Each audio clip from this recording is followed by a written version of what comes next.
Bonjour à toutes et à tous, j'espère que vous allez bien. Bienvenue dans ce live du mercredi 9 octobre. J'espère que vous passez toutes et tous une très très bonne semaine et que vous êtes prêtes et prêts à continuer le recueil de réflexion sur la Terre pure. Salut Sencha, qui est issu de ce livre que j'avais oublié de sortir, qui est caché, sur le vrai bouddhisme de la Terre pure de Shinran, traduit par le révérend Jean Héracle. Pour rappel, Jean Héracle, c'est le premier révérend Jodo Shinshu francophone de l'histoire. Voilà. Et il a traduit donc notamment ce livre. Pardon. Il a aussi traduit les trois sutras et un traité de la Terre pure qu'on a étudié ensemble. Et donc là, on avait déjà bien avancé sur ce recueil de réflexion sur la Terre pure, qui est un petit texte.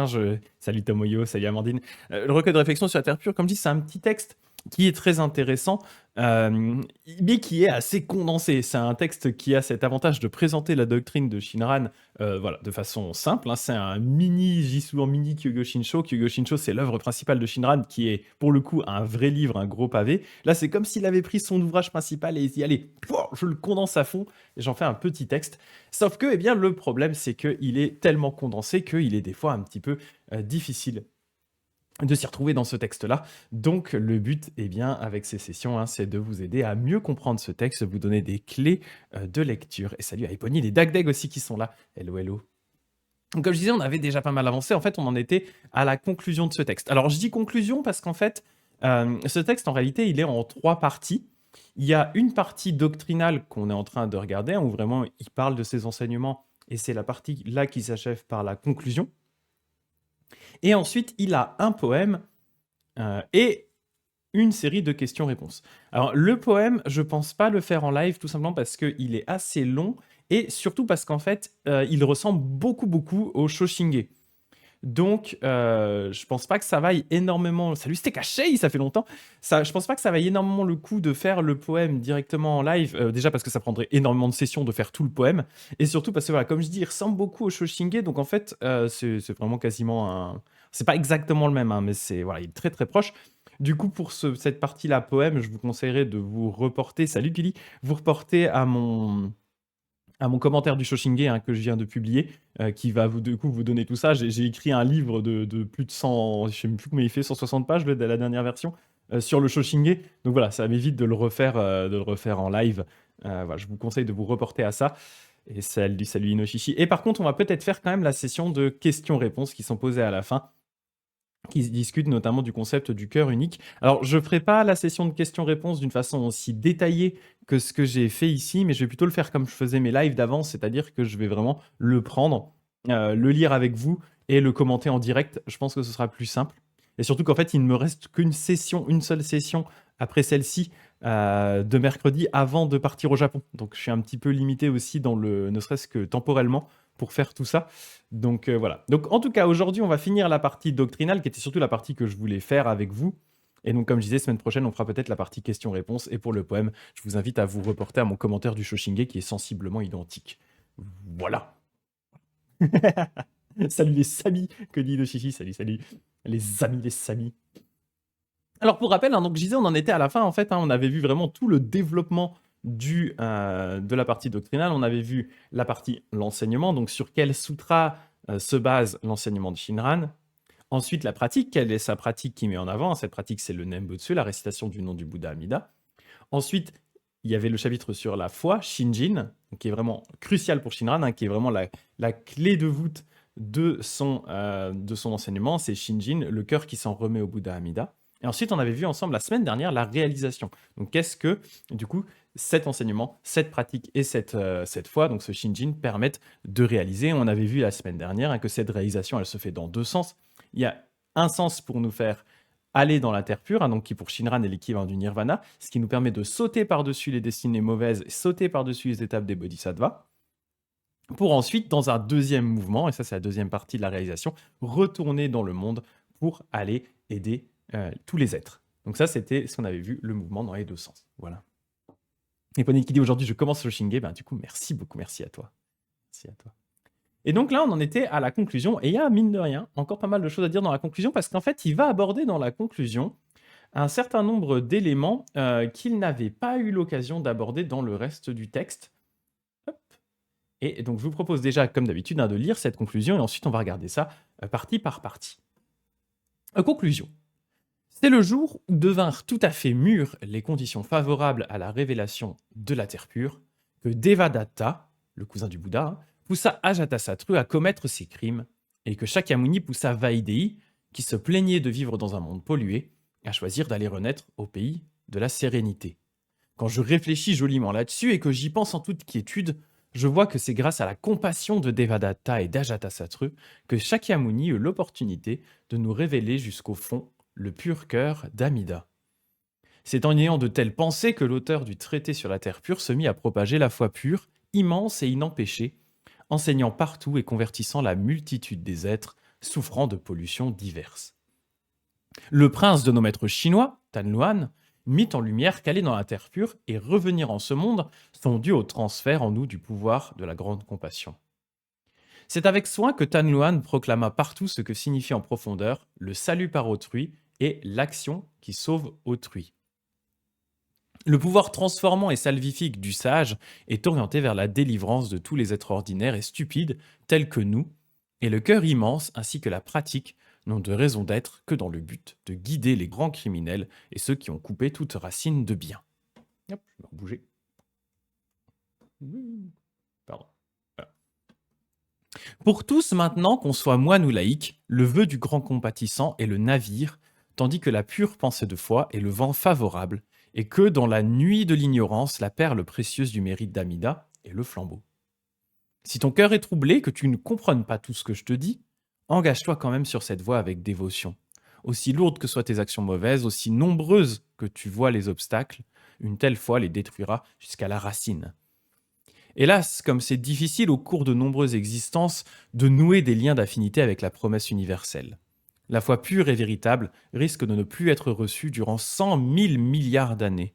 Si donc tu te réjouis maintenant dans une pensée de foi, c'est à cause d'excellentes conditions créées dans un lointain passé.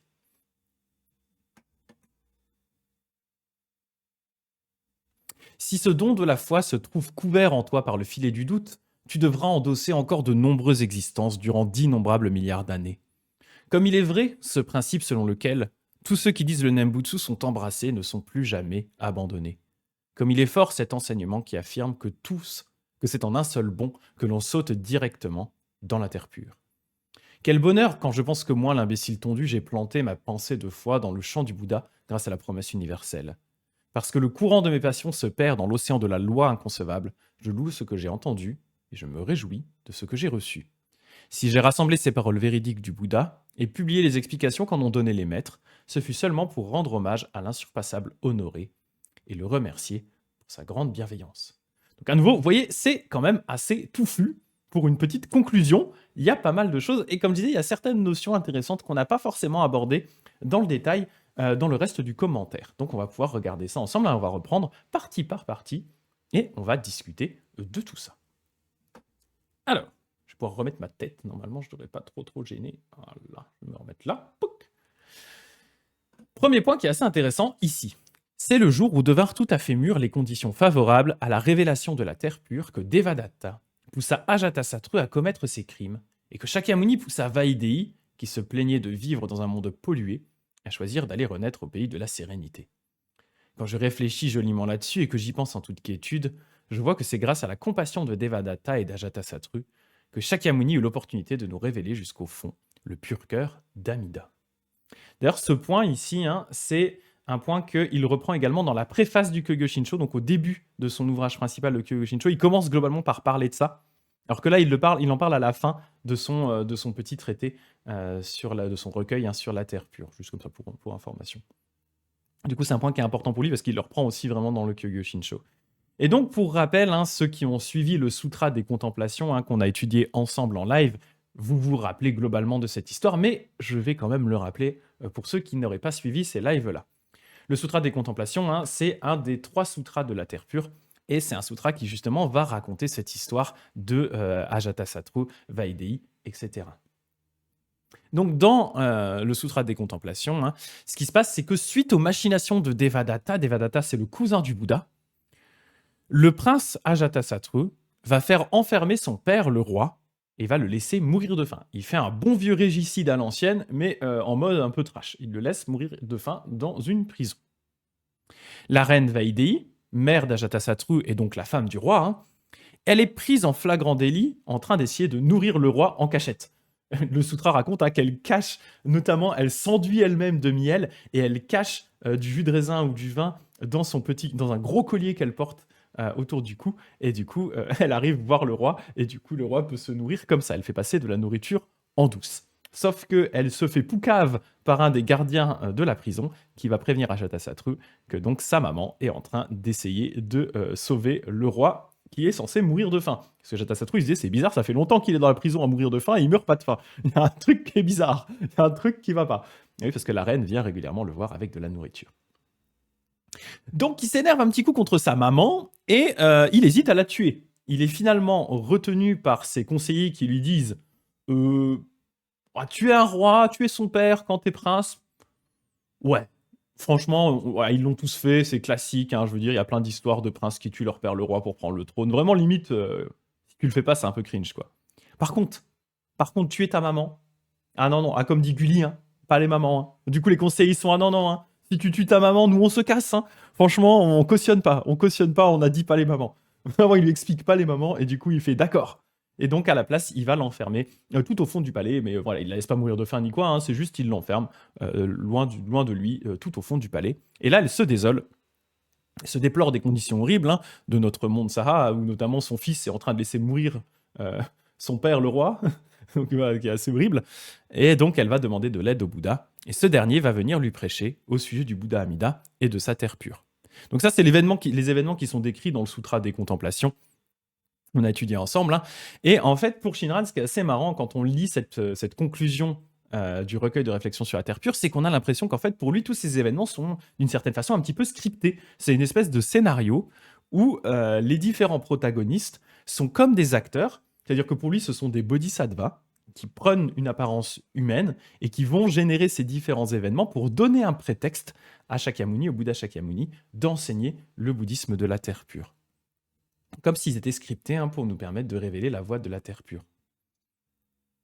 En effet, ce que je disais, pour lui, tous les acteurs de ce drame sont en fait des bodhisattvas qui ont pour but de révéler les vœux d'Amida au moment opportun. C'est-à-dire qu'ils estiment qu'à ce moment-là, les gens sont prêts à écouter les vœux du Bouddha et ils vont aussi leur donner, on va dire par leurs propres actions, un bon exemple de pourquoi il y a des trucs qui vont pas dans ce monde et à quel point les vœux du Bouddha Amida sont importants.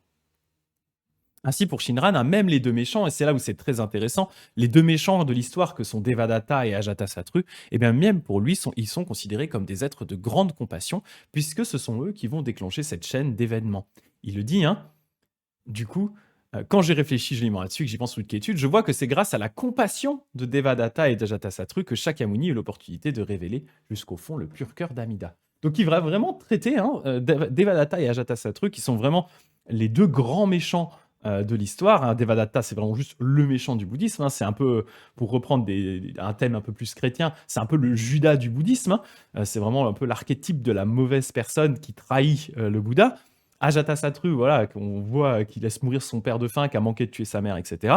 Eh bien, il va dire, en fait, ce sont des bodhisattvas qui prennent cette apparence pour, d'une certaine façon, nous créer cette histoire qui va permettre au Bouddha, derrière, d'enseigner le bouddhisme de la terre pure. Donc voilà, c'est quelque chose qui est assez intéressant et assez spécifique à Shinran, hein, le fait de les voir comme ça, comme étant finalement pas des si mauvaises personnes.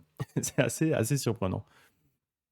Et Ajatasattu en particulier, Ajase en japonais, c'est un personnage qui est très important pour Shinran, parce qu'en fait, Ajatasattu, il va représenter pour Shinran l'archétype de l'Ichantika, l'archétype de la personne qui a coupé ou qui n'en a juste pas, qui a coupé ses racines de bien ou qui n'en a juste pas. Et pour ça, il ne va pas se baser uniquement sur l'histoire qu'on retrouve dans le Sutra des Contemplations, il va aussi, dans le Kyōgyō-Shinsho, son ouvrage principal, parler d'un long passage du Sutra du Nirvana où il y a l'arc de rédemption d'Ajatasattu. C'est ce que je vous avais dit quand on avait lu ensemble hein, le Sutra des Contemplations. Je vous avais dit, si vous voulez avoir plus d'infos sur la backstory, le lore de Ajatasattu et aussi ce qui se passe après le Sutra des Contemplations, eh bien en fait, il faut aller le lire dans le Sutra du Nirvana. Et tout ce passage-là, c'est un grand passage du Sutra du Nirvana que Shinran va vraiment reprendre texto dans son texte. Hein, il cite le Sutra, voilà, il fait un énorme passage de pas mal de pages sur la rédemption d'Ajatasattu. Pour Shinran, c'est une pièce de théâtre. Il y a un peu de ça en vrai, hein. Il y a un peu de ça. Et donc, voilà, il va s'intéresser à l'arc de rédemption d'Ajatasattu, tout simplement parce que pour lui, Ajatasattu, c'est vraiment l'archétype, donc je le disais, hein, de l'Ichantika, c'est-à-dire la personne qui n'a pas de racine de bien. La personne qui, du coup, aurait coupé toutes ses possibilités de devenir un Bouddha. Et pourtant, et ça c'est ce qui est vraiment expliqué dans le sutra, hein, pourtant grâce au pouvoir du Bouddha, cet être qui est sans racine de bien et sans graine de bouddhéité va pouvoir devenir un bodhisattva et œuvrer pour le bien de tous les êtres. En fait, c'est grâce au Bouddha que ces personnes qui sont impossibles à sauver vont finir elles-mêmes par pouvoir du coup être sauvées. Mais ça, c'est intéressant parce qu'en fait, Shinran, lui, il se dit, ben, si ça marche pour Ajatasattu, ça veut dire que ça peut marcher pour moi, pour n'importe qui. Il prend vraiment Ajatasattu comme un archétype. Vraiment, c'est son vilain avec le Redemption Arc, quoi. Il a son Redemption Arc et du coup, il se dit, bah, s'il a eu son Redemption Arc, ça veut dire que tout le monde peut l'avoir. Voilà.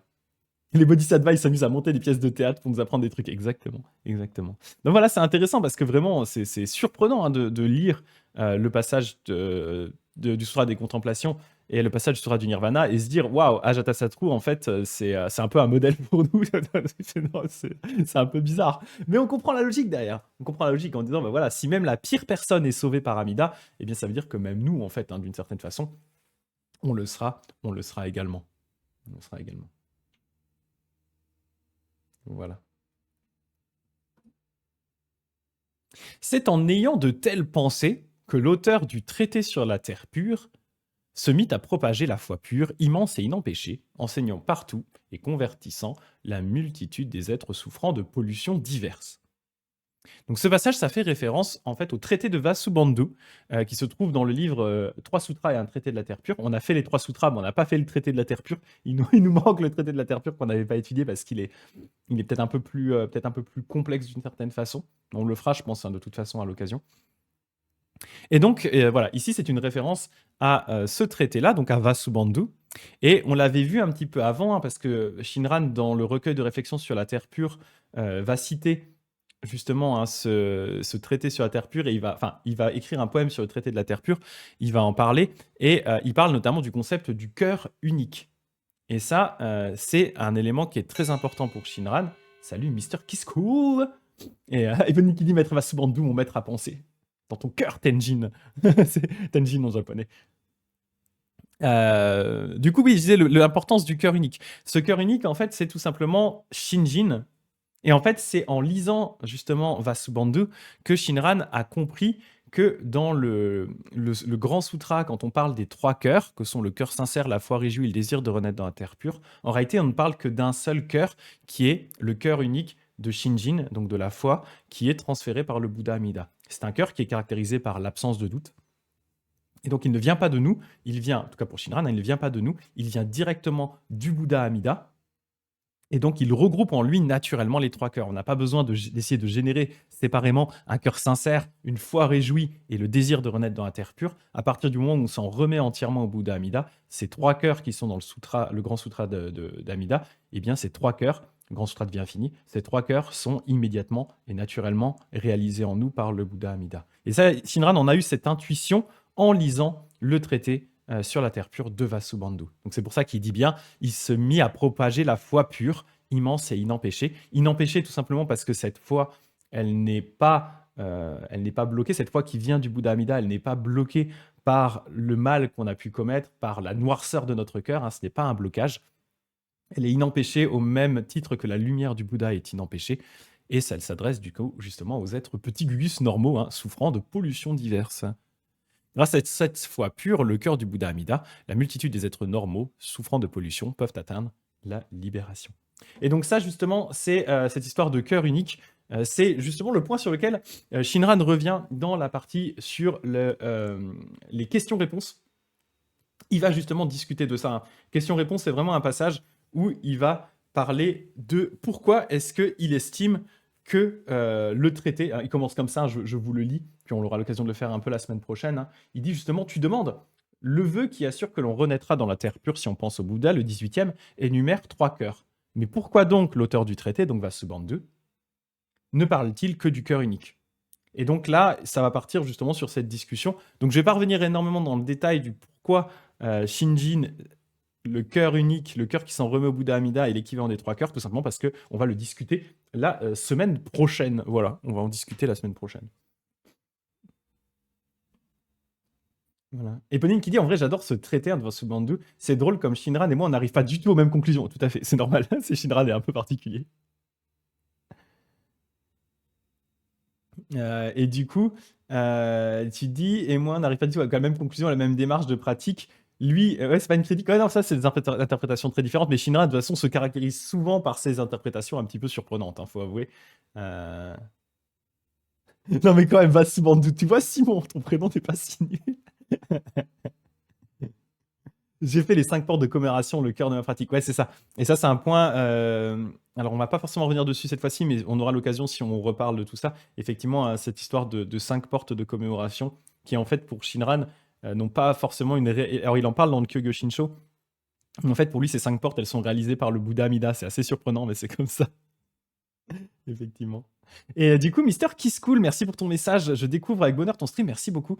Je ne peux hélas pas rester. Quand es-tu présent sur le Twitch en général? Eh ben alors les lundis, mercredis et vendredis à 8h30. Voilà. Par contre, je vais bientôt partir au Japon. C'est-à-dire, il me reste encore cette semaine et semaine prochaine. Et après, je pars au Japon pendant un mois pour le boulot, entre autres. Et du coup, je vais streamer pendant que je serai au Japon. Je ferai des streams IRL normalement si mon matos le veut bien. Mais du coup, je ne sais pas encore exactement trop le planning. Donc pendant un mois, ça va être un peu le bazar au niveau du planning. Mais quand je suis ici, je fais les lundis, mercredis, vendredis, sauf exception. Voilà. Merci Gullider qui a précisé ça. Mais ouais, là, par contre, pendant un mois au Japon, le mois de novembre, enfin fin octobre et jusqu'à fin novembre, ça va être un peu le bordel au niveau des lives, quoi. Oui, ça laisse un mois pour rattraper les anciens lives, c'est vrai, c'est vrai. Mais ça permet. Puis je vais continuer, hein, j'espère que ça va marcher. Je vais essayer de faire des lives avec ça. On va bien rigoler, je pense. Dans des temples et tout, ça va être cool. Ça va être cool. Donc voilà pour cette histoire de cœur unique. Hein, comme je dis, on va du coup revenir dessus la semaine prochaine quand on parlera de la partie questions-réponses, quoi. Merci, bonne journée à toi, Mister Kiss Cool. Merci, merci. Il continue ensuite en parlant le prince de nos maîtres chinois, Tan Yuan, mis en lumière qu'aller dans la terre pure et revenir en ce monde sont dus au transfert en nous du pouvoir de la grande compassion. Donc là, après avoir parlé de Vasubandhu, il parle de Tan Yuan.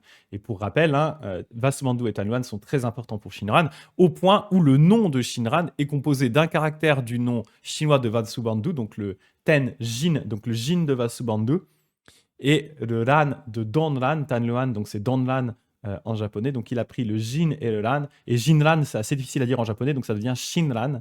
Donc voilà. Et aussi parce que Tenjin, il y a un N, donc on fait la liaison et ça fait pas Tenshin, mais c'est Tenjin. Bref, peu importe. Mais il a du coup pris un caractère de chacun des noms de Vasubandhu, des noms japonais de Vasubandhu et de Tanluan. Donc c'est pour montrer l'importance qu'il leur accorde. Et donc vous voyez bien ici, il parle à nouveau indirectement de Vasubandhu et de Tan Yuan, qui sont donc 2 des 7 patriarches de la Terre pure. Voilà, le dernier des patriarches indiens et le premier des patriarches chinois. Voilà.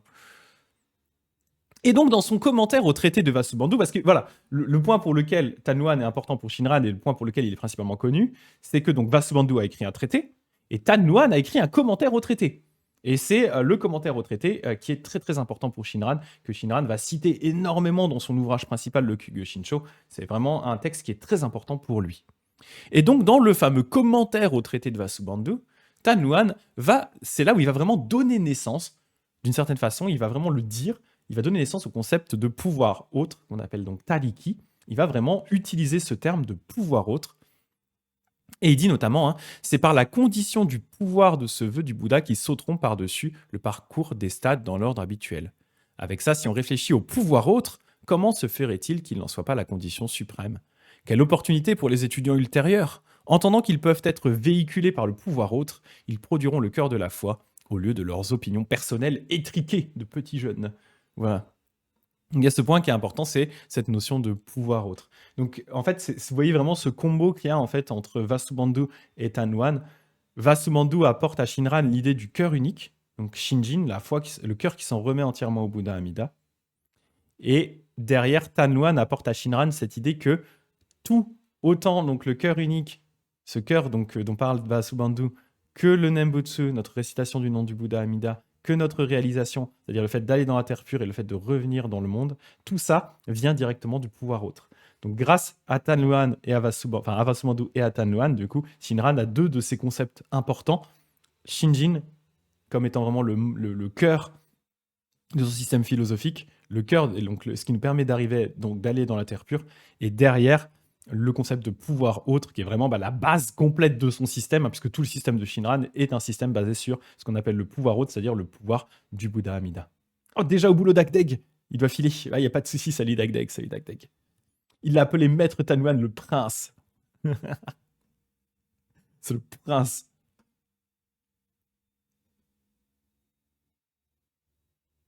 Ce concept de pouvoir autre du Bouddha, en opposition à notre pouvoir personnel, c'est donc, comme je disais, le cœur du système philosophique de Shinran. J'ai déjà pas mal insisté là-dessus, bien entendu. Inoshishi qui dit dans 2000 ans, grec sera l'équivalent pour Shinran que l'État Nuan a Attends. Grec sera l'équivalent pour Shinran que l'État Nuan a Vasubandhu. Ah oui, tu vas dire parce que je fais des commentaires. Après, mes commentaires sont de faible envergure. Ce sont des petits commentaires. Avec mes connaissances illimitées. Comme je dis souvent, moi je suis juste un petit moine, je suis pas un chercheur, j'ai malheureusement pas cette compétence que peuvent avoir des vrais chercheurs dans le bouddhisme, par exemple comme des gens comme Jérôme Ducor ou mon sensei Michael Conway à l'université d'Otani, qui passent vraiment leur vie. Ils ont une meilleure maîtrise du japonais que moi, bien meilleure. Ils ont la maîtrise du chinois, pour certains du sanskrit, du tibétain, etc. Et puis ils passent leur vie à étudier ces textes et les commentaires dans le détail. Moi, je ne fais qu'apporter un angle, on va dire, plus de moine avec mes connaissances limitées, de petit moine, quoi. Voilà. Je fais de mon mieux. Voilà. Mais je crois que j'ai... Attends, j'ai pas sauté un bout là tout à l'heure? Attendez 2 secondes. 2 secondes. Je crois qu'en fait, j'ai sauté... Attendez. Je crois que j'ai mal fait mon boulot et que j'ai sauté un... Ah ouais? Ouais, j'ai sauté un bout. Oh là là! Alors, il manque ça. Pardon, il y a ma tête dessus qui cache en plus, ça va pas aider. Il manque ça. C'est avec soin que Tanluan proclama partout ce que signifie en profondeur le salut par autrui et l'action qui sauve autrui. Alors je suis désolé, apparemment, parce que je l'ai lu tout à l'heure et je me dis, mais je me souviens pas avoir commenté ça quand je l'ai relu ce matin. Je crois que j'ai juste oublié ce paragraphe. Alors, je vais vous le commenter en direct, du coup. Donc, vous voyez ici, on a fait le prince de nos maîtres chinois, Tanluan, mit en lumière qu'aller dans la terre pure et revenir en ce monde sont dus au transfert en nous du pouvoir de la grande compassion. Ça, on l'a vu. Et ensuite, il y avait un petit bout qui dit c'est avec soin que Tanluan proclama partout ce que signifie en profondeur le salut par autrui et l'action qui sauve autrui. Alors, ça, c'est un petit point spécifique qu'on retrouve à la fin du traité, enfin du commentaire au traité, le commentaire au traité de Tanluan.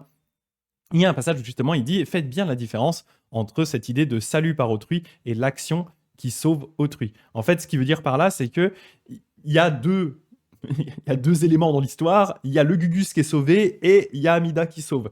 Pour le Gugus qui est sauvé, on parle de salut par autrui ou de le fait d'être sauvé par le pouvoir autre.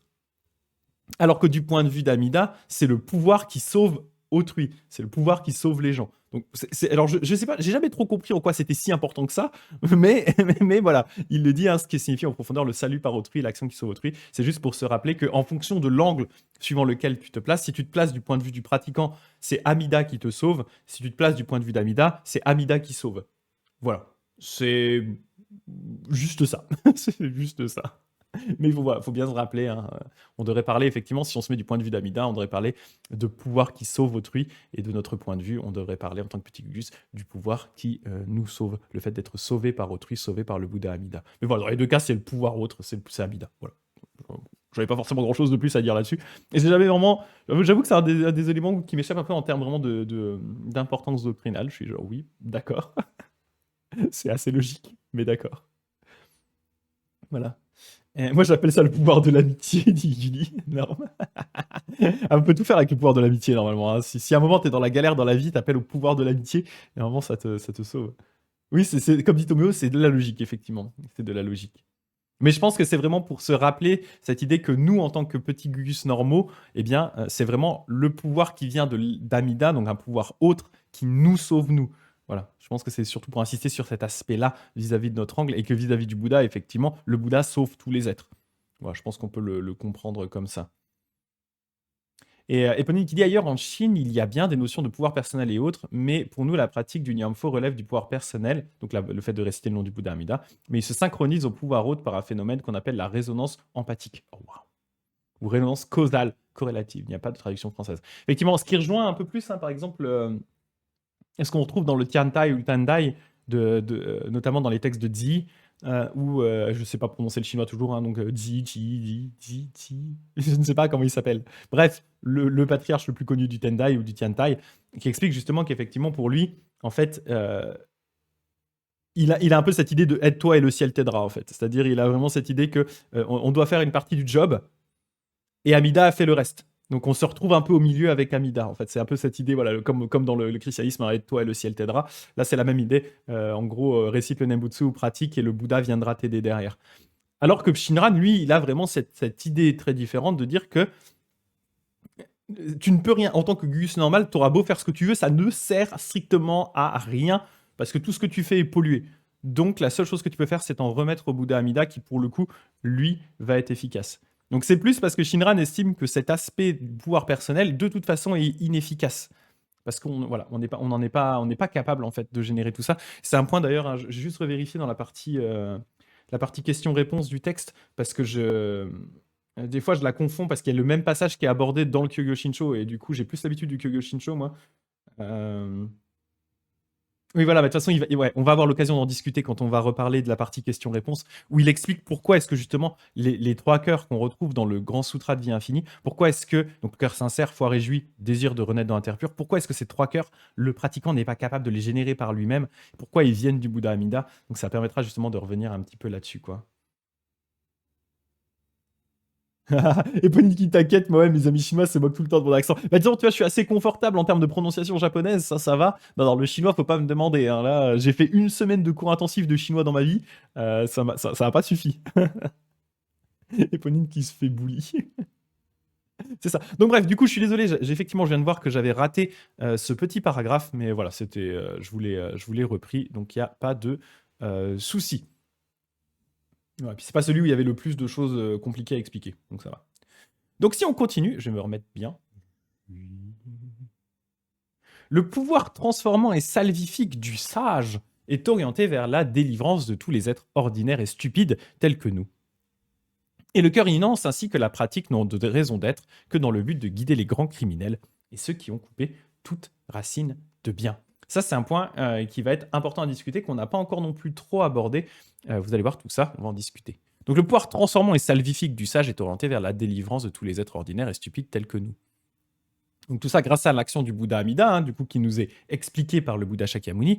Même des êtres, des petits gugus normaux, hein, ce qu'en japonais on appelle des bonbu, donc vraiment des petits gugus normaux, eh bien, même ces êtres-là peuvent atteindre l'éveil grâce au pouvoir du Bouddha Amida.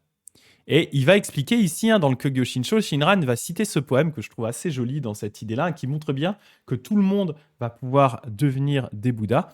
Il le dit, hein, le Bouddha Amida, dans la phase causale, donc quand il était le Bodhisattva Dharmakara, hein, quand il était encore en train de pratiquer le tout début de la voie des Bodhisattvas, il a émis ces fameux vœux. Il a formulé le vœu universel. Quand les êtres entendent, donc ça c'est ce qu'il dit, hein, quand les êtres entendent mon nom et pensent à moi, je viendrai accueillir chacun d'eux dans mon pays. Sans faire, et c'est là où c'est intéressant, sans faire de distinction entre les pauvres, les riches et les bien-nés, sans faire de distinction entre les personnes inférieures et les hautement douées, sans choisir les érudits ni ceux qui respectent les préceptes purs, sans rejeter ceux qui brisent les préceptes et dont le karma mauvais est profond. Donc là, c'est vraiment cette idée, hein, des criminels, etc. Ils sont là. Hein. Lorsque les êtres se tournent simplement du fond du cœur et disent le Nembutsu, c'est-à-dire quand ils s'en remettent au Bouddha Amida de tout leur cœur et qu'ils disent le Nembutsu, c'est comme si des morceaux de gravat étaient transformés en or. Donc voilà, c'est comme si des morceaux de gravat étaient transformés en or. Cette phrase, elle a vraiment marqué pas mal de gens. D'ailleurs, il y a un livre d'introduction en anglais au Jodo Shinshu qui, de mémoire, s'appelle Bits of Rumble Turned into Gold, qui est un des livres classiques, Daisetsu Uno, qui est un des livres classiques d'introduction au Jodo Shinshu. Voilà, c'est une phrase vraiment qui a marqué les gens. Cette idée que même, voilà, on est comme des petits morceaux de gravat qui vont être transformés en or grâce au Bouddha Amida. Peu importe du coup qu'on soit riche, qu'on soit pauvre, qu'on soit inférieur ou supérieur, qu'on suive les préceptes ou qu'on les suive pas. Finalement, tout ça n'a aucune importance. L'important, c'est de s'en remettre à fond au Bouddha Amida. Voilà. Et je regarde ici. Gulli qui dit j'adore quand j'adore quand Greg bouge son visage à travers l'écran, on dirait une mouche qui tourne autour de l'assiette de merguez. Tu veux dire quand je fais ça, oui. C'est ça. Et Ponine qui disait du coup, oui, qui disait du coup c'est pour ça que dans la tradition chinoise l'accent sur les préceptes est plus fort, effectivement parce que le pouvoir personnel entre en jeu d'une façon significative, bien entendu. Et tu disais, je vous conseille de regarder l'anime The Elusive Samurai, que je n'ai pas vu. Il y a un personnage criminel qui a une expérience de Shinjin. Oh, il m'a choqué ce perso, disait Tomoyo. D'accord, il faudra que je regarde ça à l'occasion, ouais. Joli poème, Amandine qui dit je dois également y aller. Merci beaucoup, bonne journée à toi, Amandine. Et Sencha qui doit y aller aussi, mais il n'y a pas de souci, hein, la vie suit son cours. Il n'y a pas de problème. Très bonne journée à vous deux. Il n'y a pas de souci. Donc voilà où on en était, hein, donc vraiment les criminels. Et donc ça va nous permettre d'aborder justement un thème qui est très important pour Shinran et que on n'a pas pu encore réellement aborder, c'est le concept. Ah non, bah on en parle après. Ah oui, j'ai écrit beaucoup de choses sur ce passage, pardon. Bon, je rewind, je reviendrai après sur le concept en question. Donc le pouvoir transformant, hein, toujours sur cette histoire de pouvoir salvifique. Cet aspect de transformation, ah oui, c'est parce que je voulais expliquer ici, hein, pour rappel, c'est que l'aspect de transformation ne va pas avoir lieu que justement au moment où on meurt, où on devient un Bouddha ou un Bodhisattva de haut niveau et on retourne aider les gens. Ce pouvoir de transformation, cette action de transformation, elle est déjà active dès notre monde actuel, dès notre vie actuelle. En effet, Shinran, il explique dans une lettre à un de ses disciples, parmi les gens qui depuis longtemps entendent le nom du Bouddha et disent le Nembutsu, il y a certainement des signes de leur rejet du mal de ce monde et des signes de leur désir de se libérer du mal qui est en eux. Puisque Shinjin, qui aspire à atteindre la naissance dans la terre pure, apparaît au travers des encouragements de Shakyamuni et d'Amida, une fois que l'esprit qui est vrai et correct apparaît en nous, donc une fois que le cœur du Bouddha naît en nous, comment pourrions-nous rester tels que nous l'étions par le passé, possédés par nos passions mauvaises? Donc il y a vraiment cette idée que dès cette vie-ci, on va commencer à se transformer. On n'a pas besoin d'attendre, entre guillemets, le fait de renaître dans la terre pure et de revenir dans le monde. On a dès cette vie-ci une transformation parce que tout simplement, ce que dit Shinran ici, hein, c'est que plus on est au contact du Bouddha Amida, plus on va avoir tendance à se transformer. Parce que comment est-ce qu'on pourrait rester vraiment d'une façon sincère au contact de cette compassion et de cette sagesse qui est représentée par le Bouddha Amida, et finalement ne pas se transformer petit à petit? Ce serait quand même bizarre. Être toujours au contact de cette source de lumière va forcément nous transformer. Mais ça ne veut pas dire qu'on devient des saints. J'insiste toujours là-dessus, hein. Nous ne devenons pas Raël Maitreya, nous ne devenons pas des saints, et que on arrive à... Et que, de un, ça ne veut pas dire que nous devenons des saints grâce à ça. De deux, ça ne veut pas dire qu'il faille nous libérer de nos passions pour devenir... pour suivre cette voie ou pour montrer que cette voie marche sur nous, mais tout simplement que le contact avec Amida va naturellement, et j'insiste sur le terme naturellement, Jinen, va naturellement nous pousser à vouloir devenir meilleur et même à devenir simplement meilleur dans la limite de nos capacités. Donc ça ne va pas faire de nous d'un coup des personnes incroyables, ça ne va pas nous transformer au niveau de nos actions spontanément, mais ça nous transforme au niveau intérieur et petit à petit, on va finir par avoir plus de compassion, plus de douceur, etc. parce qu'on est au contact du Bouddha Amida. Donc de cette compassion et de cette sagesse absolue qui entoure tous les êtres. Voilà. C'est difficile de rester le même quand on est vraiment au contact de cette magnifique source de lumière. Voilà. Gulli qui dit je regarderai ce week-end, je ferai un compte rendu. Ce n'est que 12 épisodes, d'accord. D'accord. Ah, et la fin de l'époque Kamakura, ah oui, c'est intéressant ça. Intéressant. Et donc il y a un personnage qui a une expérience de Shinjin, ah, c'est intéressant aussi ça. Et donc, toujours pour continuer avec ce petit paragraphe, il y a beaucoup de choses à dire. Et donc, c'était surtout sur cette deuxième partie, le cœur immense ainsi que la pratique n'ont de raison d'être que dans le but de guider les grands criminels et ceux qui ont coupé toute racine de bien. Et donc, c'est là où je voulais arriver, j'avais sauté la slide d'avant, c'est le concept de Hakunin Shōki, l'idée que les personnes mauvaises sont les véritables objets de l'action d'Amida. Ça, c'est un point qui est vraiment assez connu dans le Jodo Shinshu et qu'on n'avait pas encore particulièrement abordé. On l'avait frôlé quand on parlait un petit peu de Devadatta et d'Ajatasattu, mais voilà, là c'est beaucoup plus clair, hein. Il le dit ici, hein. Il dit le cœur immense et la pratique n'ont de but que de guider les grands criminels et ceux qui ont coupé toute racine de bien. Donc on va avoir cette idée que les personnes mauvaises sont le véritable objet de l'action d'Amida, chose qui a parfois été un petit peu mal compris dans l'histoire, hein. Je ne vais pas vous le cacher, bien sûr, je vais en parler un petit peu après. Mais en gros, Hakunin Shoki, c'est simplement que eh bien, les personnes, entre guillemets, mauvaises, donc les personnes mauvaises, ici on parle des personnes qui ne sont pas capables de se libérer par eux-mêmes. Les personnes qui voilà, commettent le mal sans forcément le vouloir, hein, mais qui voilà, ne sont incapables de se libérer par eux-mêmes. Il s'agit de nous, et Ajatasattu, dont on a parlé tout à l'heure, hein, c'en est l'exemple extrême, c'en est un peu l'archétype. Et à ce sujet, on a notamment dans le Tannisho, qui est entre autres un recueil de paroles de Shinran faites par son disciple direct Yuen, là ici traduit par le révérend Jérôme Ducor, un passage qui est très connu et qui est toujours assez polémique sur cette idée de Hakunin Shoki, le fait que les grands criminels, ceux qui ont coupé les racines de bien, sont du coup la raison d'être du Bouddha Amida. Voilà ce qui est expliqué. Donc ça, c'est Shinran qui parle, hein, qui discute avec ses disciples et qui dit « Même les bons obtiennent la naissance de la terre pure. À plus forte raison les mauvais. Pourtant, tout le monde dit communément, même les mauvais vont naître dans la terre pure. D'ailleurs, moi-même, j'ai fait ce petit move tout à l'heure. Hein. Même les mauvais vont être dans la terre pure. À plus forte raison les bons. Bien que ce point de vue paraisse logique de prime abord, il va à l'encontre du pouvoir personnel, du pouvoir autre, pardon, à l'inverse. Pardon, j'ai recommencé. Il va à l'encontre de l'intention du pouvoir autre du vœu primordial. Voilà pourquoi. Ceux qui font de bonnes actions par leur pouvoir personnel n'ont pas le cœur à se confier entièrement au pouvoir autre. Ils ne sont donc pas en adéquation avec le vœu primordial d'Amida. Cependant, s'ils retournent leur mentalité du pouvoir personnel pour se confier au pouvoir autre, ils obtiendront la naissance dans la véritable terre pure de rétribution. Le Bouddha Amida a daigné produire son vœu par compassion pour nous qui sommes bardés de passion et ne pouvons nous libérer du cycle des naissances et des morts par quelle pratique que ce soit. Puisque sa raison d'être est que les mauvais deviennent des Bouddhas, les mauvais qui se confient au pouvoir autre sont donc par excellence le vrai mobile du vœu de la naissance dans la terre pure. Par conséquent, même les bons vont naître dans la terre pure, à plus forte raison les mauvais, ainsi enseignait-il. Donc voilà, c'est un point qui a soulevé pas mal bien sûr de discussions à cette idée que du coup même les mauvais vont naître dans la... Enfin même les bons vont naître dans la terre... Pardon. Même les mauvais... J'ai arrivé. On ne peut pas tromper une fois 1000 personnes. Non. Même les bons obtiennent la naissance de la terre pure, à plus forte raison les mauvais.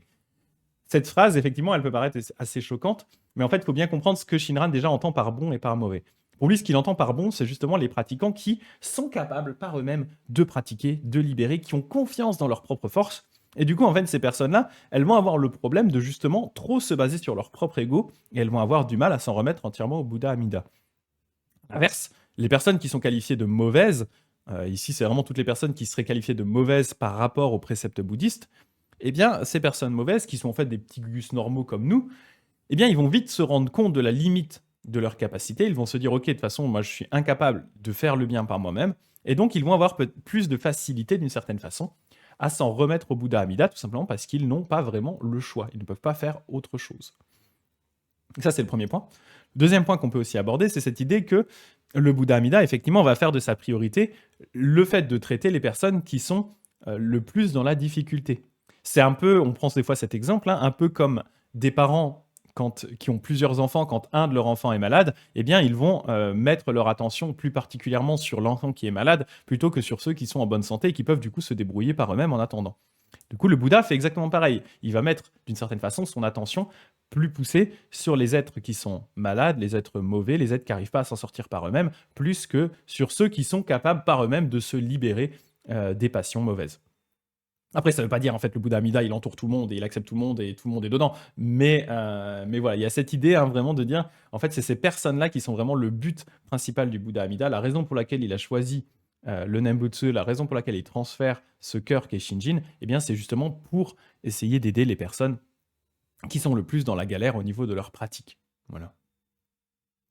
Donc c'est cette idée-là, et c'est ce qu'on appelle, dans le jargon Jodo Shinshu, Hakunin Shoki, donc le fait que les personnes mauvaises sont le véritable motif, ou le motif principal de l'action du Bouddha Amida. Voilà. Et Ponine qui dit... Ce que j'aime bien dans le Jodo Shinshu, c'est que c'est vraiment venez comme vous êtes, sans concession. C'est vrai qu'en Chine, on est plus venez comme vous êtes, mais lavez-vous les mains avant. Oui, c'est ça. Il y a des raisons doctrinales pour ces différences, bien sûr, mais j'admire cette ouverture. Voilà, c'est une vision un peu différente. À nouveau, au Shinran, voilà, toujours cet aspect un petit peu radical hein, qui le caractérise assez fortement, mais c'est intéressant. Et donc là aussi, je voulais en venir par rapport au concept de Hakunin Shoki, c'est que eh bien, ce concept a été assez régulièrement mal interprété et donc les dirigeants de Jodo Shinshu et même Shinran lui-même ont des fois dû recadrer un petit peu leur Gugus qui faisait n'importe quoi. Parce que quand les gens ont lu ça, ils se sont dit ah mais du coup ça veut dire que si je veux plaire au Bouddha Amida, il faut que je fasse des conneries. Ce qui n'est pas du tout ce qui est dit ici. Mais il y a des gens qui l'ont compris comme ça en disant ah ben si les personnes mauvaises sont le motif principal, sont l'objet principal de la compassion du Bouddha, et ben ça veut dire qu'il faut que je fasse des conneries pour que le Bouddha m'aime plus. Et du coup, non, c'est pas ce qu'on dit ici. Ce qu'on dit juste, c'est que naturellement, les personnes qui sont plus mauvaises, eh bien, c'est vers eux que le Bouddha va se tourner. Mais Shinran le dit clairement, il dit n'encouragez pas les gens à faire plus de conneries qu'ils le feraient déjà naturellement. C'est pas parce qu'il y a un antidote, c'est ce qu'il dit vraiment dans une de ses lettres, hein, c'est pas parce qu'il y a un antidote qu'il faut dire aux gens allez-y, buvez du poison, faites-vous plaisir. C'est pas du tout ce qu'il dit là. Il dit c'est juste qu'effectivement, la plupart des gens normaux sont des personnes qui vont commettre des impairs régulièrement, qui sont incapables de réellement s'y libérer par eux-mêmes, incapables de vraiment suivre la discipline bouddhiste et les pratiques complexes du bouddhisme, notamment de son époque. Et donc ces personnes-là, c'est elles qu'on pourrait qualifier de personnes mauvaises, et c'est elles qui sont vraiment l'objet de la compassion du Bouddha. Mais ça ne veut pas dire qu'il faut faire n'importe quoi et faire des dingueries sous prétexte que du coup le Bouddha va nous aider encore plus. C'est pas du tout ce qui est dit ici, mais c'est comme ça que malheureusement ça a été de temps en temps compris dans l'histoire du Jodo Shinshu. Et là, à chaque fois, les maîtres de la terre pure ont dû arriver et faire oh, on se calme. C'est pas vous avez mal compris. On va se calmer, d'accord. Voilà. Et Ponine qui dit non mais comprendre ça c'est quand même de la mauvaise foi. Je suis un peu d'accord. Moi je suis un peu d'accord avec toi. Hein. Mais je pense qu'il y en a ils se sont dit oh bah let's go du coup. Ils attendaient juste un prétexte pour pouvoir faire n'importe quoi. On leur a donné un prétexte, ils ont fait n'importe quoi. Et Ponine qui dit le Bouddha a changé la délinquante que j'étais. Oh, c'est beau ça. Ça c'est beau. Voilà.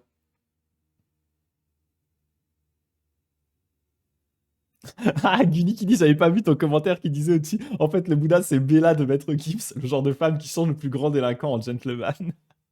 Il y a un peu de ça. Après, moi, j'étais pas un gros délinquant de base. Hein. Je suis un peu, moi, je suis un peu un Gugus Pépère, hein, spontanément, mais... Et Tomoyo qui dit, tant qu'il n'y a pas de compétition de la plus grosse connerie pour être aimé, bah, il y a une époque où c'était pas loin. Hein. Vraiment, tu vois des lettres de Shinran où vraiment il est en train de dire aux gens, mais vous faites n'importe quoi. Mais vous êtes complètement débiles. Il leur dit pas qu'ils sont débiles, mais tu sens vraiment le fond de la lettre, c'est ça. Hein. Tu sens qu'il est genre. En plus, il a 80 balais, il est genre fatigué, et il reçoit des lettres qui leur disent, où vraiment les gens lui disent il y a un tel et un tel, ils sont en train de faire des dingueries. Et lui, il a Kyoto, et tous les autres, ils sont à X centaines de bornes vers Tokyo, tous ses autres disciples. Et il reçoit des lettres de dinguerie, et il leur écrit en disant mais enfin, vous faites n'importe quoi, ça va pas du tout. Voilà. Oui, c'est ça, Epony. C'est comme ceux qui utilisent la non-dualité pour faire des actes mauvais et dire qu'il n'y a pas de bien ou de mal. C'est ça. C'est ça. C'est un peu le problème, tu sais, de comment on appelle ça, folle sagesse, ou je sais plus comment, là, dans les pardon, dans certaines formes de bouddhisme tantrique, où du coup, on se dit on peut faire nimp. Ouais, non. Il y a deux choses qui sont infinies du coup, la bêtise humaine et l'univers. Encore pour l'univers, on n'est pas sûr. C'est ça. Ah non, mais les gens, tu leur donnes un prétexte pour faire des conneries. Tu leur dis, allez-y, vous pouvez faire des. Enfin, ils comprennent qu'ils peuvent faire des conneries, du coup, ils vont faire des conneries. Ils cherchaient juste un prétexte, quoi. Voilà. Donc pour continuer avec ça, hein, le cœur immense ainsi que la pratique n'ont de raison d'être donc que dans le but de guider les grands criminels. Hein. Voilà, c'est ce que j'avais mis ici. Hein. Cela ne veut pas dire qu'on peut faire n'importe quoi. Dans une lettre citée précédemment, Shinran explique, donc vous voyez que bien que s'il a dû envoyer la lettre, c'est qu'il y avait clairement des problèmes. Quand des personnes entendent parler pour la première fois des vœux du Bouddha, ils se demandent, ayant pris conscience de tout le mauvais karma dans leur cœur et leur esprit, comment ils pourraient atteindre la naissance dans la terre pure tels qu'ils sont. C'est pour de telles personnes que nous enseignons que puisque nous sommes pleins de passions mauvaises, le Bouddha nous reçoit sans juger si nos cœurs sont bons ou mauvais. Quand en entendant cela, la confiance dans le Bouddha d'une personne est devenue profonde, il ou elle en vient à détester un tel soi, donc qui commet des actions mauvaises, hein, et à se lamenter de son existence continue dans le cycle des naissances et des morts, donc il désire vraiment atteindre l'éveil. Et une telle personne dit alors joyeusement le nom du Bouddha Amida en s'en remettant profondément à ses vœux. Et moi j'aime bien utiliser ce passage justement pour nuancer cette idée de Hakunin Shoki, et notamment le passage du Tanisho, hein, où on se dit même les bons vont renaître dans la terre pure, à plus forte raison les mauvais.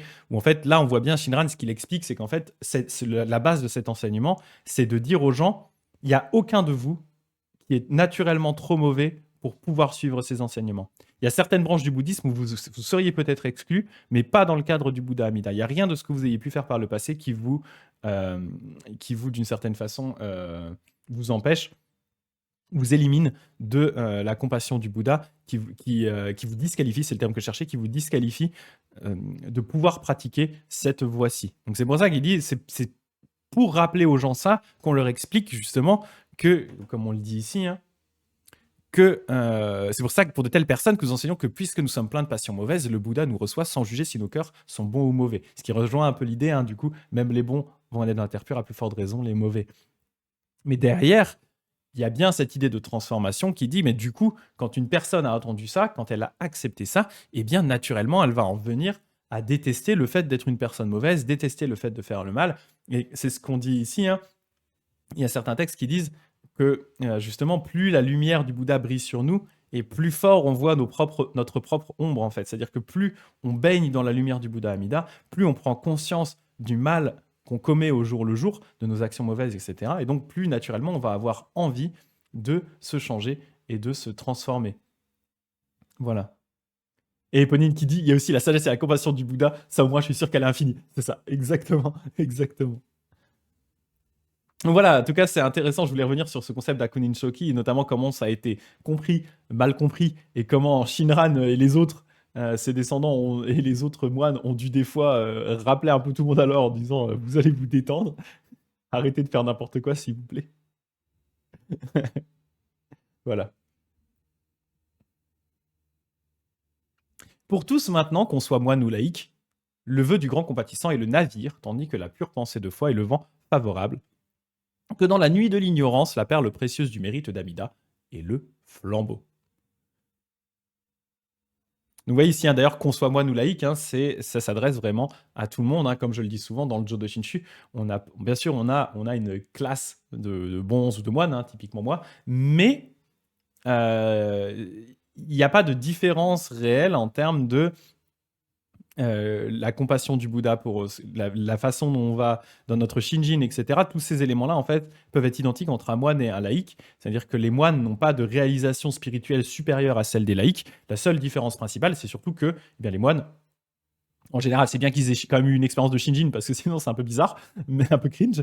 Mais il y a ça. Et de deux, le moine, effectivement, la seule différence, c'est qu'il a étudié les rituels et les textes, donc il est à même de les expliquer comme je suis en train de le faire ici, mais ça ne veut pas dire que pour cette raison-là, je serai au-dessus de n'importe lequel d'entre vous au niveau de ma réalisation spirituelle. Quelqu'un qui aurait une expérience de Shinjin est exactement au même niveau que moi, et derrière, c'est juste une question d'étude. Donc c'est ce qu'il dit, hein, pour tous maintenant, qu'on soit moine ou laïque, le vœu du grand compatissant, du coup, et le navire, etc. Donc ça s'adresse vraiment à tout le monde, il n'y a pas de différence fondamentale là-dessus. Ça, c'est un point qui est très important. C'est pour ça qu'on n'a pas de gourou dans le Jodo Shinshu, hein, on n'a pas de personne qui valide non plus votre avancée spirituelle. Chacun, en fait, est tout simplement face à Amida. Et le but des moines, hein, c'est tout simplement d'aider les gens à avoir accès aux explications, aux textes, etc.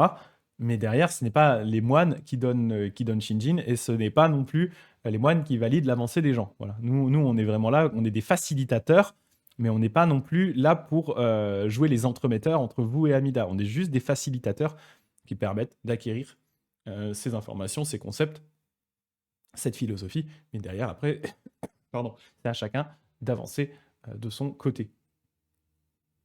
Voilà. Et donc, ce passage sur le bateau, le navire et tout, ça rappelle la métaphore du bateau de Nagarjuna qu'on avait évoqué dans le chapitre sur la pratique, qui, pour rappel, disait ceci. Je vais juste boire un coup, parce que je commence à perdre un peu ma voix. Dans la voie de la pratique facile, on aspire à naître dans la terre pure uniquement en s'en remettant au Bouddha comme cause, et en se laissant porter par le pouvoir du vœu du Bouddha. On atteint rapidement la naissance dans la terre de pureté. Soutenu par le pouvoir du Bouddha, on entre immédiatement dans le groupe des véritablement établis du Mahayana. Ainsi, la voie de la pratique facile peut être comparée pour son confort à être transformée sur des voies navigables dans un navire. En fait, vraiment, il va comparer à un Nagarjuna dans ce texte deux voies. Une voie qui est la voie difficile, qui est la voie où on marche à pied à travers la terre, et la voie facile, qui est la voie qui se base sur les vœux du Bouddha, où on est transporté comme sur un bateau. Voilà. Donc là, on reprend la métaphore, et donc Shinran ici reprend la métaphore du bateau de Nagarjuna. Et donc, je disais, le point principal, ce que je discutais juste avant, hein, c'est que peu importe notre statut, moine, laïque, riche, pauvre, un peu comme dans le poème qu'on a vu précédemment, les vœux du Bouddha sont disponibles pour tous à tout moment. Il n'y a pas de personnes qui sont exclues de cela. C'est très important. Il suffit donc de retourner son cœur et de se laisser porter par le navire des vœux du Bouddha Amida. Hein. Et la métaphore ici du navire, elle reprend bien un des éléments les plus importants donc pour la philosophie de Shinran, à ce concept de pouvoir autre, le fait qu'aucune action n'a réellement lieu de notre côté, le vœu est le navire, la foi, donc Shinjin, c'est le vent favorable, et les mérites d'Amida, c'est la perle qui éclaire la voie, et comme le dit du coup Shinran, hein, autant du coup les vœux du Bouddha que notre pratique, que notre Shinjin, que du coup les mérites, tout ça vient d'Amida, hein, ce ne sont pas nos mérites, ce n'est pas notre réelle foi, tout ça vient directement des vœux et de l'action du Bouddha Amida, et du cœur du Bouddha Amida.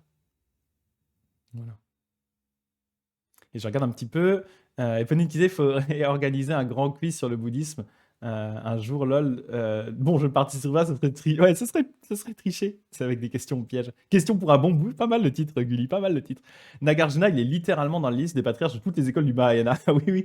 Bah, limite, si tu mets pas Nagarjuna, c'est bizarre. C'est genre, t'as pas oublié quelqu'un? Bon, t'as pas oublié un mec important? C'est un peu la base. Mais vraiment, comme on avait vu, hein, c'est vrai que Shinran, il va vraiment se référer à Nagarjuna. Pas du tout pour les raisons pour lesquelles Nagarjuna est connu.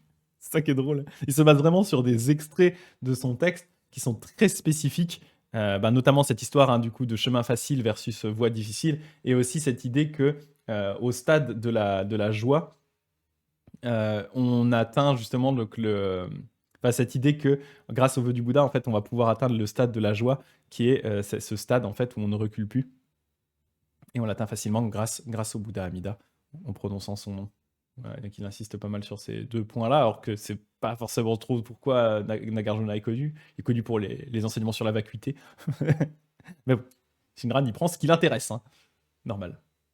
Si ton cœur, ça ce point est intéressant et on en a un petit peu discuté, mais j'aime bien ce point. Si ton cœur est troublé et que tu ne comprennes pas tout ce que je te dis, engage-toi quand même sur cette voie avec dévotion. Aussi lourdes que soient tes actions mauvaises, aussi nombreuses que tu vois les obstacles, une telle foi les détruira à jamais. Jusqu'à la racine. Donc si ton cœur est troublé, en fait, hein, dans ces deux éléments-là, ces deux petites phrases, il va globalement rassurer deux types de personnes. Hein. C'est ça que je trouve assez sympathique avec ce passage. Hein. C'est il va rassurer les personnes qui pensent que leur manque de compréhension est un obstacle pour profiter des vœux du Bouddha.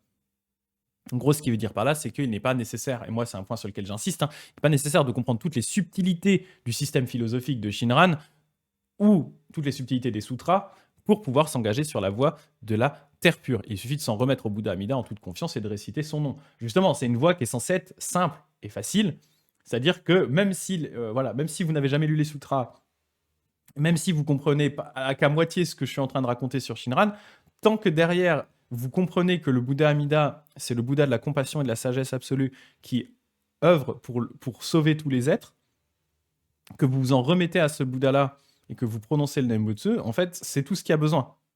Derrière, le système philosophique de Shinran, il est là pour répondre aux doutes des personnes qui ne se satisferaient pas de cette simple explication que je viens de donner.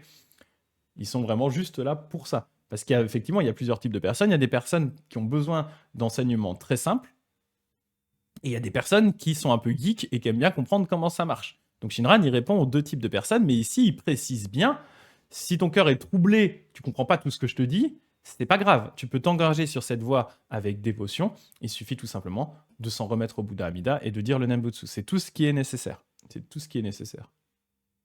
Le reste, c'est du superflu. Le reste, c'est pour les gens qui ont envie de comprendre comment ça marche. Donc ça, c'est la première chose. Parce qu'il faut rappeler quand même hein, que Shinran, parmi ses disciples, il a des personnes qui sont tout simplement illettrées. Donc on ne va pas leur demander d'aller lire un sutra. Ils ne savent pas lire. Donc donc c'est sûr que voilà, il fait aussi comprendre ça, quoi. Il fait comprendre ça. Hop, excusez-moi 2 secondes.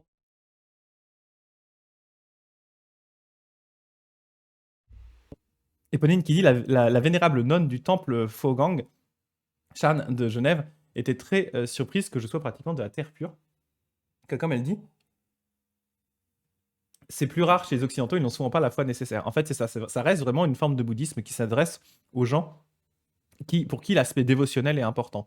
Et c'est vrai que l'aspect dévotionnel, c'est de un quelque chose qu'on associe très peu au bouddhisme en Occident, et c'est quelque chose qui fait un peu peur aussi aux Occidentaux, l'aspect dévotionnel. Et voilà. Et donc ouais, je suis pas surpris, je suis pas surpris qu'elle soit surprise. Je suis pas surpris qu'elle soit surprise de ça. Ouais, effectivement. Ça m'étonne pas, ça m'étonne pas. Mais voilà, après, il faut des formes de bouddhisme pour tout le monde. Comme je dis, hein, il faut des formes de bouddhisme extrêmement hardcore, genre Shugendo, où tu vas aller faire des dingueries dans la montagne, à marcher des kilomètres, et ensuite te mettre tout nu sous une cascade gelée. Et puis, il faut des formes de bouddhisme tout pipou pour des gens comme moi qui ont juste envie de faire un amende, de s'en remettre au Bouddha Amida. Il en faut pour tous les types de personnes. Chacun sa porte, exactement. Comme dit Bonnie, chacun sa porte. C'est ça qui est beau. Et Gulli qui dit je suis pas surprise que Greg soit pas surpris que la nonne ait été surprise. Effectivement. Les autres occidentaux de mon temps se concentrent plus sur les enseignements Chan et humanistes. Ouais, ça m'étonne pas. Ouais, c'est ça, c'est parce que c'est ce que les gens vont chercher dans le bouddhisme en général. Moi, c'était mon cas aussi, hein, je jette pas la pierre, hein, j'étais exactement comme ça au début. Il m'a fallu du temps pour accepter le fait qu'en fait je suis quelqu'un qui suit très naturellement, qui très naturellement en fait un aspect dévotionnel fort, et qu'en fait, mais c'est juste que je le cachais sous des couches de rationalité très poussées. Voilà. Et donc le deuxième élément, la deuxième, on va dire, le deuxième type de personne que Shinran va viser à rassurer ici, eh bien, ce serait justement ces personnes dont on a un petit peu parlé tout à l'heure, hein, les personnes qui auraient commis des actions mauvaises, qui sont pas capables de suivre les préceptes, etc., et qui se diraient du coup que, eh bien, ils n'ont pas le droit d'une certaine façon, ils ne sont pas autorisés, ils ne sont pas acceptés dans cette école-là, parce que ce sont des personnes mauvaises, elles ne suivent pas les préceptes, etc., ou elles ont commis des choses dans le passé. Et donc, elle se dit que, bah, du coup, à cause de ces lourdes actions, eh bien, elles n'ont pas le droit de suivre ces enseignements. Et Shinran, il lui dit non, non, non, aussi lourdes que soient tes actions mauvaises, aussi nombreuses que tu vois les obstacles, une telle fois les détruira jusqu'à la racine. Donc, non seulement tu es accepté, et en plus de ça, eh bien, tu vas pouvoir te transformer grâce à l'action du Bouddha Amida. Celles qui pensent, hein, du coup, c'est ça, que leur bagage karmique est trop lourd et par conséquent qu'ils seraient exclus de la compassion du Bouddha, ce n'est pas possible. Pardon. Shinran explique bien au contraire, de telles personnes sont justement la cible du Bouddha Amida. Aucun mal n'est assez grand pour entraver la lumière inempêchée, un point où on avait déjà pas mal discuté, la lumière inempêchée du Bouddha Amida. Ensuite, il continue, hein, on est bientôt au bout, il dit hélas, comme c'est difficile au cours de nombreuses existences de nouer des liens d'affinité avec la promesse universelle, donc avec les vœux du Bouddha Amida, hein, la foi pure et véritable risque de ne pas être reçue durant 100 000 milliards d'années. Si donc tu te réjouis maintenant dans une telle pensée de foi, c'est à cause d'excellentes conditions créées dans un lointain passé. Si ce don de la foi se trouve couvert en toi par le filet du doute, tu devras endosser encore de nombreuses existences durant d'innombrables milliards d'années.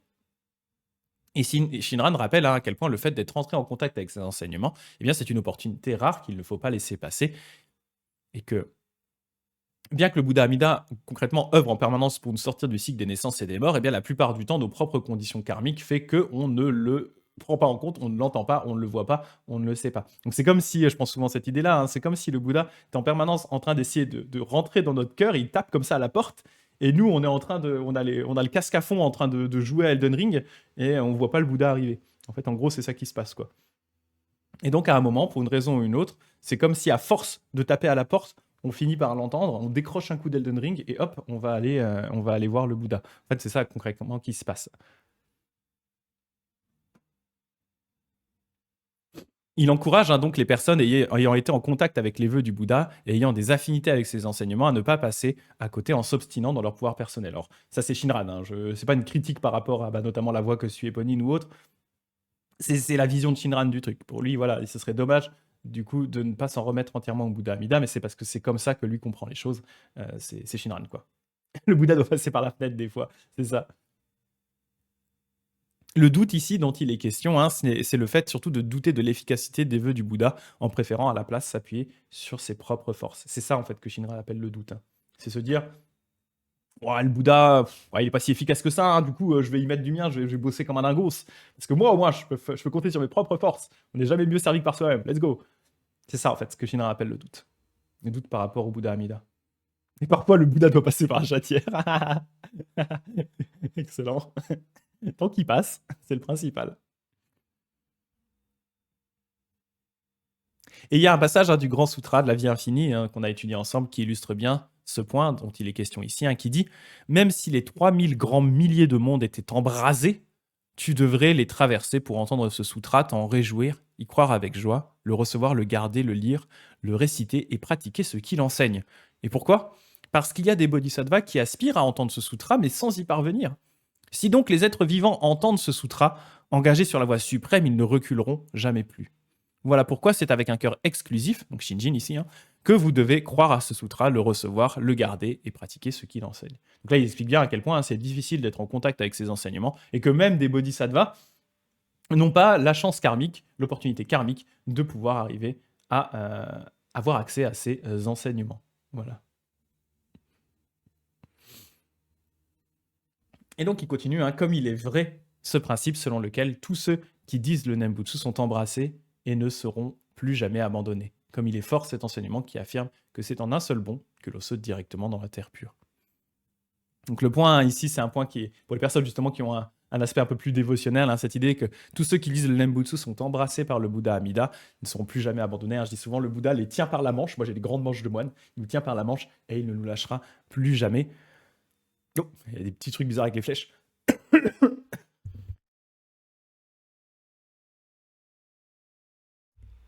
Donc ici, Shinran parle des personnes qui ont réalisé Shinjin. Et à partir du moment où elles réalisent Shinjin, elles sont embrassées par le Bouddha Amida, qui ne les abandonnera plus jamais dans cette vie comme dans la suivante. En réalité, la façon dont moi je le comprends, alors là-dessus, je suis pas, Shinran, c'est un peu tendancieux par rapport à ce point spécifique, mais la façon dont moi je le comprends, si vous voulez, c'est que pour moi, en fait, le Bouddha nous embrasse déjà permanence de sa lumière et de sa compassion, mais c'est juste qu'on ne s'en rend pas compte en fait. Et donc, c'est comme s'il nous tendait la main en permanence. Et en fait, au bout d'un moment, nous, il faut quand même qu'on ait ce réflexe de dire « Oh, il y a une main !» pour qu'il nous l'attrape. En gros, c'est ça. Mais il est toujours en train de nous tendre la main. Et donc, rien de ce que nous pouvons faire dans cette vie ne nous disqualifiera ensuite de cela. C'est-à-dire qu'on est en permanence embrassé par la lumière du Bouddha Amida. Comme il est fort cet enseignement qui affirme que c'est en un seul bond que l'eau saute directement dans la terre pure. Là, ici, on fait référence à cette histoire de saut transversal dont on a déjà pas mal parlé avec mon petit diagramme. Le fait qu'on saute par-dessus les destinées mauvaises et ensuite on revient dans notre monde. Donc on saute par-dessus les destinées mauvaises, on saute par-dessus les étapes traditionnelles des bodhisattvas, revient ensuite directement dans notre monde pour aider tous les êtres. Et donc là, c'est le dernier passage, on aura terminé. Quel bonheur quand je pense que moi, l'imbécile tondu, donc Gutoku Shinran, pardon, je vais y arriver, Gutoku Shinran, donc Gutoku, l'imbécile tondu, j'ai planté ma pensée 2 fois dans le champ de Bouddha grâce à la promesse universelle. Parce que le courant de mes passions se perd dans l'océan de la loi inconcevable, je loue ce que j'ai entendu, je me réjouis de ce que j'ai reçu. Si j'ai rassemblé ces paroles véridiques du Bouddha et publié les explications qu'en ont donné les maîtres, ce fut seulement pour rendre hommage à l'insurpassable honoré, le remercier pour sa grande bienveillance. Donc Shinran conclut la première section du recueil de réflexions sur la Terre pure, donc la partie doctrine, par 2 paragraphes dans lesquels il va exprimer sa compassion, sa gratitude envers la compassion, envers la compassion du Bouddha et les maîtres de la Terre pure. Gratitude l'ayant poussé à écrire ce texte. Donc il dit vraiment, c'est par souhait de partager ça et par gratitude envers le Bouddha que je compose ce texte. Et la métaphore du courant des passions se perdant dans l'océan de la loi du Bouddha se trouve avec plus de détails dans le Kyugo Shinsho, et il explique ici, depuis un passé infini, les eaux des rivières des diverses pratiques et disciplines accomplies par les gens ordinaires et les sages, ainsi que les eaux océaniques de l'ignorance infinie comme les grains de sable du Gange, de ceux qui commettent les 5 offenses graves, qui calomnient le Dharma, qui manquent de la graine de bouddhéité, donc pour Shinran c'est doux, c'est juste ces gugus-là, ont été transformés en les eaux du grand océan de toutes les vertus vraies et réelles, innombrables comme les grains de sable du Gange, de la grande sagesse, compassion, du vœu fondamental. En gros, c'est comme si du coup, toutes ces rivières différentes, autant celles des sages que celles des personnes ignorantes, même des pires criminels, toutes ces eaux, elles vont finir par arriver à la fin dans l'océan qu'est le Bouddha Amida, et là-dedans, elles vont se dissoudre dans le Bouddha Amida, et donc il ne restera plus que la grande sagesse et la compassion du Bouddha Amida. Voilà. Et Ponine qui dit dans le sutra du... Et c'est vrai, dans le sutra du lotus, il est dit que le Bouddha caresse de sa main la tête de celles et ceux qui lisent, récitent, etc. ce sutra. C'est beaucoup trop mignon et ça motive à lire. Oui, ça, il leur fait pof pof sur la tête. Quand... Ah, c'est bien, t'as bien lu le sutra. Pof pof. Comme un crush de shoujo, c'est trop mignon. C'est ça, il fait vraiment pof pof comme ça. Voilà. Eh bien écoutez, grand écran noir. Voilà du coup pour cette partie doctrinale. Donc comme je le disais tout à l'heure, en plus de la partie doctrinale, il y a une partie en poème donc qui est assez parallèle, assez proche en termes d'enseignement, même au niveau du contenu, hein, que du Shoshinge, assez proche du Shoshinge. Donc je vous encourage, pour pas avoir à tout le refaire en live parce que ce serait très long, et ce serait très proche de ce que j'ai écrit pour le Shoshinge, donc voir éventuellement mon livre sur le Shoshinge à ce sujet-là. Et derrière, on va voir du coup la troisième, ça c'est la deuxième section, et la troisième section, les questions-réponses, on va les faire du coup la semaine prochaine. Donc comme je disais, d'une façon un peu plus informelle que ce que j'ai fait là, je vais pas faire de PowerPoint spécifique, on va vraiment juste les lire et je vais les commenter. Et voilà, ça permettra d'avoir un petit peu d'informations là-dessus, et ça nous permettra du coup de terminer ce petit livre normalement la semaine prochaine avant que je parte au Japon. Voilà.